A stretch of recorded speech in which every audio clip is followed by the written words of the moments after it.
Helen can only go so far. Oh no. Probably needs to be moved this way. Right? Let me see.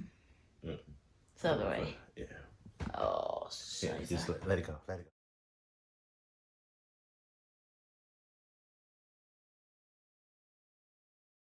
Yeah, just let it go. Let it go. Let it go. I got it.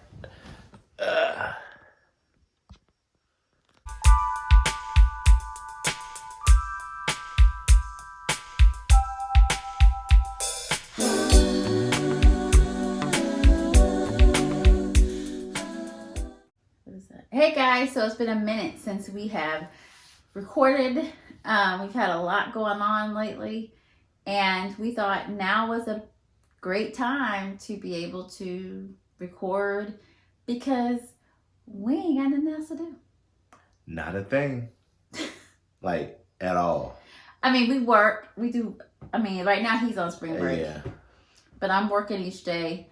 And then, I mean, the kids don't have sports. And, well, Eva still has her dance. Yes, that's virtual now. So that's virtually. And then, so we get on Zoom. Everything is Zoom. So we get on Zoom. Zoom is making a killing. Yes, they are. I mean, right now they're offering things for free. But imagine. Right. After they're free, it's like. Yeah, people are going to stay, like, with their accounts and then of course get charged and not realize that they've been charged for it. That's exactly what's going to happen. So, yeah, she has resumed ballet.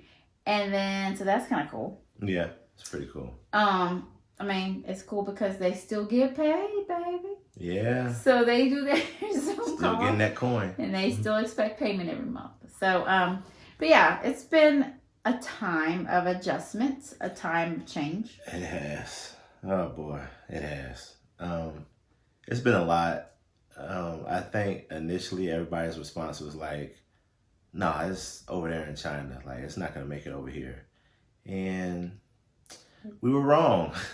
It made it over here. And it's over here strong, too. I let me cut you off. No, you good. I think that Americans can be very... arrogant? Naive. No, yeah.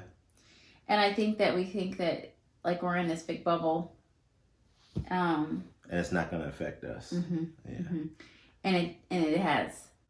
So, yeah, a lot of things are different. Like, a whole lot is different. The world has changed. Like we went, I don't know where we were going in the car. And it's like desert land. Yeah. I mean, there's there's one place that's always packed. And we're not going to name that place.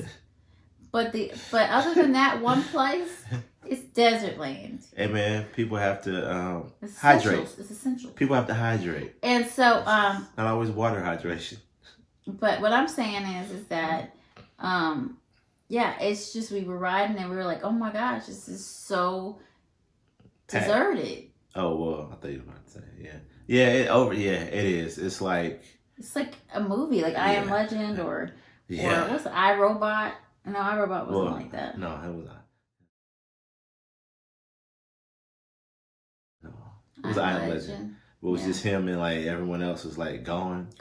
Yeah. Yeah, it's just like that. It's crazy. But it's a good sign if you see that though, because that way that typically means people are trying to social distance. So you shouldn't see all the people on the street gathering anyway, except for that one place that we kind of mentioned earlier. And then it's important to just flatten the curve. Right. Like the sad part is the amount of people passing and the amount of people getting sick, and left and right you just see someone else got sick or someone else got sick, and then it can raise your anxiety. So for me, I can't watch a lot of news. Like I can't continuously watch the news and watch the death toll rising or the number of cases rising. That brings up a lot of anxiety, and I just I can't do it. So I'm not saying I want to be ignorant to what I'm supposed to be doing, but at the same time, I have to maintain my But even with that, you always typically find out what you need to know anybody without watching the news 24/7 by way of it coming to your phone or maybe something else that you're watching, and then it happens to be like breaking news, and if it's super important, they let you know. Or, you happen to I don't know, do they still do newspapers like that? They do. So, I mean, you don't always have to watch the news. I actually strongly encourage you not to watch it 24/7 because it will drive your anxiety sky high. Watch it once a day and be done. Right. But yeah, so that's been our new abnormal. It's been just trying to maintain. This week the older kids have been on spring break. Me and Eva are in school. So Eva's still doing her distance learning. And mommy and daddy both have been ELA and math, I guess you said kind of co-teachers, because our teacher does an amazing job of staying connected every day. She does. Shout out to her teacher. Yeah, I don't want to say her name. Her teacher. She does an amazing, excellent job. And I will say, like, I've gotten a lot of emails from our older kids' teachers, and they've been also great at connecting to them, even though they're in middle and high school, and like having Zoom calls and office hours and responding to them. And so that's been amazing. We got an email yesterday. I don't know if I told you this. Got an email yesterday from one of the teachers saying how sad they were that their schools weren't going to be let in anymore, and that they're still going to do distance learning and reach out and things like that. So that was super sweet. And that's another thing now too that's changed. That's our new reality. The fact that, at first we kind of thought that it was going to be, closed for X amount of days or X amount of weeks, and then we were going to go back.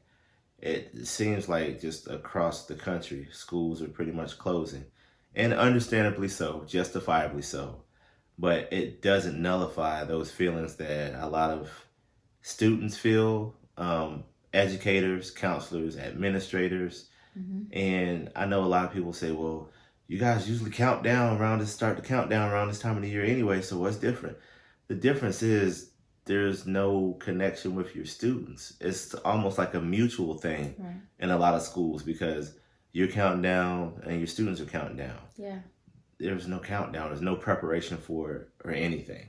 So it's hard. And my heart really goes out to a lot of the high school and college seniors, even our daughter who's in 8th grade, who doesn't get to see her whole, middle school years come to a glorious end. It's just halt. Yeah, it's just very sad. Yeah, it's sad. I mean, and I know they understand why it's happening. It just sucks.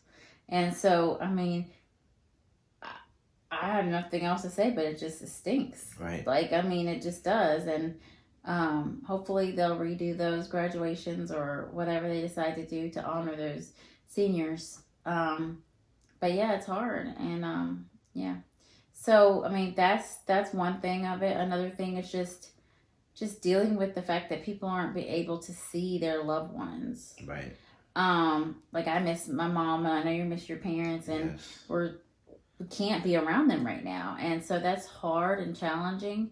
My sisters and your sisters and our nieces and nephew, like, we just can't be around them right now. And so that's hard. And so I just really pray for the people who don't have anyone else but themselves in their house. Right? I mean, and some people are good with that. Some people are really good with that. And some people don't do well with that. And so, I think about that often, of the fact that, gosh, we complain sometimes about the distance learnings and having to maintain and balance work and distance learning. And there's some people who really would want that. You know what I mean? So we don't take that for granted at all. We just we vent sometimes. We do. And it's not easy being, sorry, just to kind of interject, because I kind of want to say it's not always as easy as people may think that it is, because you being a lifelong educator, myself being a counselor, and people typically think, well, okay, schools, they got this. Yeah, schools are out, but you guys still have students. Well, our kids are our students. But it's different. It's in a different realm. It's way different. It's way different. Like, I texted my our youngest, Eva's teacher today, and I was like, Eva's having a hard day today, and she's been drama queen since the morning. Yes. She's been up all night, 3 or 4 times in the night. She woke up with her leg hurting, and mommy massaged it, daddy massaged it. Then she couldn't walk. Then she had a limp. Then she didn't want to brush her teeth. Then her hair was not, her edges, her edges weren't smooth enough. She messed up her edges. And then it was like, so I texted her to give her like a heads up. I don't know how she's gonna be on your little Zoom call today because she's had a hard. She did fine. Drama queen morning. Yes, she ended up being fine. And she ended up doing more work than she initially wanted to. I mean, she did more than was assigned, but because she really started liking the blending. The boom, right? Yeah, she loves boom. So y'all have boom. Y'all can get boom. Yeah. Boom is a really good for sight words and things like it was like sight words and like blending words and segmenting and vowels and blends. It was really good. Just a plug. Yeah. But yeah, so she just had a hard morning. And so we deal with it like parents deal with it. Like, even though I'm an educator and even though he's a counselor, it's hard to separate that or be like, oh, I'm gonna count to 10, I'm gonna put you in timeout, or you're going to red. Like, right. We don't have a color chart in our house. Like, we just want to be real. Like, we handle it a lot like parents do, like handle it. And so we just want to put that out there that same challenges are over here too. Right. And even as we talk, our children have challenges with that too. Like, I actually posted, I think maybe a couple of weeks ago, our youngest, she told me, Daddy, you're not my teacher. Like, I tried to explain to her that I was gonna be, the role of both. And she was like, but you're not my teacher. So it was kind of like helping her understand that this is our new reality. Yeah. That mommy and daddy, I know it's mommy and daddy, mommy and daddy, mommy and daddy. But we're also going to be your educator, I guess, backup. Because I don't really like saying that we're the teachers, because we're not. We're blessed and fortunate enough. I know everyone's story isn't the same, but we're blessed and fortunate enough to have great teachers for all of our kids. Yeah.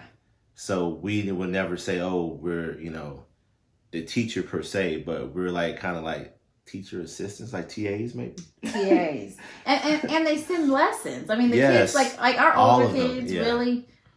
We don't really. We just need to make sure they're doing what they're supposed to be doing and not trying to rush through the assignment. And we make them read. Make them read. Yes. And so we do make them read. That's something outside. But then we would do that anyway. Like if we had a break or whatever. Even during the summertime. Yeah, spring break, summertime, they have their reading that they have to do. They have to do. And so we just have to make sure they do it. And then when I look at their grades, I'm like, oh, you didn't do this. You got to go back and do this. Right. So it's just this check and balance with that. But with Eva, she's so little. And so I had like a moment yesterday when we found out that schools were out. Because I was like, oh, Eva's so little.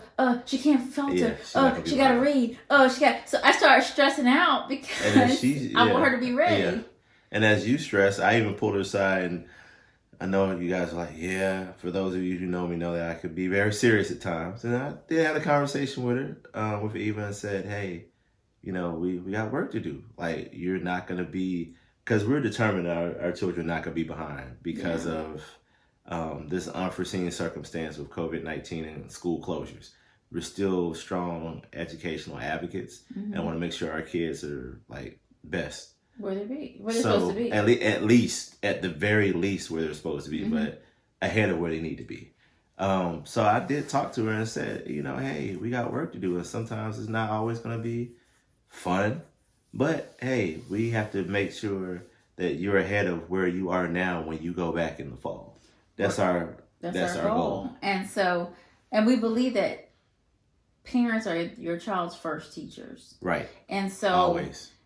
In the midst of all of this, it just makes us go back to before Eva went to school. Like, it makes us go back to, okay, Eva's before she went to school, me getting out the letters, or us getting out the letters, or putting the letters in her bath,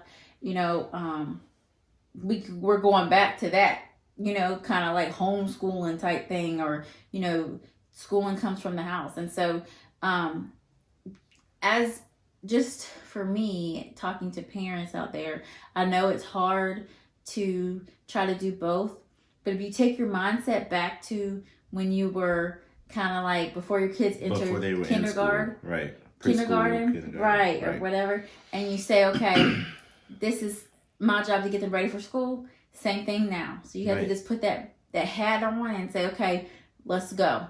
And another thing, just from educators to parents out there, we don't expect you guys to recreate the whole school day. No, that's not even possible. It's not even psychologically healthy either. Right. Yeah, it's psychologically healthy. It's not. I'm just saying because you. It's not. You get on my nerves. But it's really not, because they have, our children have their way of dealing with things too, and as we're trying to process everything that's going on, they are as well. Yeah. So it's important for you not to try to make it business as usual, because it's really not business as usual. Clearly, it's not business as usual. So those are things that you have to make adjustments for on the fly, and you have to be able to have those sit-down conversations with your kids and explain them, check in with them to see where they're at with everything. And check in with your child's teacher. So if they're giving more than 2 to 3 hours worth of work, you need to check in with them. And there's a chart, if I can find it, we'll link it in the thing. About how long a child should spend on work at certain ages, right? So like, I think for like high school, the maximum is like 240 minutes. So think about that. 240 minutes is how many hours? 240 4 minutes hours. Is 4 hours out the day. So 4 hours out the day. And that's a 10th, 11th, 12th grader, right? That's the maximum. If a 4th grader is spending more than 3 or 4 hours on work, is too much. Yeah. Okay? And so I want to just put that out there. And so you need to be really communicating with your child's teachers. They want to hear from you, and they want to hear, is it too much? Is it too little? Right. Blah, blah, blah. Because they don't know. They want to make sure you have what you need. And this is uncharted territory. Yes. And, another thing. Document this. I said this to my 5th grade teachers yesterday, and I think they were just like, wow, this is history. And I don't mean to be like a teacher or get deep or educator. None of this is documented. You need to be documenting this time. Tell your kids, document how they feel about it. Document this time. Because this is unprecedented. And everybody will have a story to tell when this is over with. Yep. Everybody. All right, guys. Take care of yourselves and stay safe. Bye.